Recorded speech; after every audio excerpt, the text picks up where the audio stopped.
Christian nations, lending money for an interest rate was illegal. So because it was illegal for the Christians, who did the lending? The Jews. So there was Christians who could lend for 0% or didn't lend at all. And then these people called the Jews would come over and start lending money. They would start charging money. And in a couple generations, guess what would happen to the economy? The Jews owned everything. And then guess what the king did? Rounded them up and threw them out of the country. Then they go to the next country, and what would they do? Same thing. And what would that king do?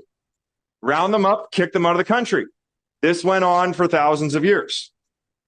This is why the Jews in history have had no country, because the king would say no usury, no money lending, and they would start the money lending. They would start the central bank to compete with the king. The king would kick them out.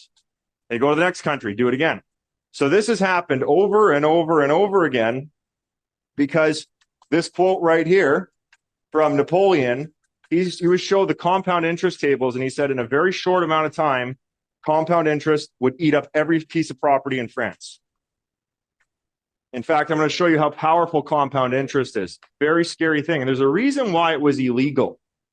Illegal in the Christian nations and the Christian philosophy, because it would literally enslave people. Guys, the interest on credit cards enslave people today. Does student loans enslave people today? We no longer have forced slavery. We have debt slavery now. It is no longer forced slavery. There's not a massa with a whip whipping you anymore to pick cotton or something like that, or build wallets or whatever you're doing, build boats, all sorts of slavery.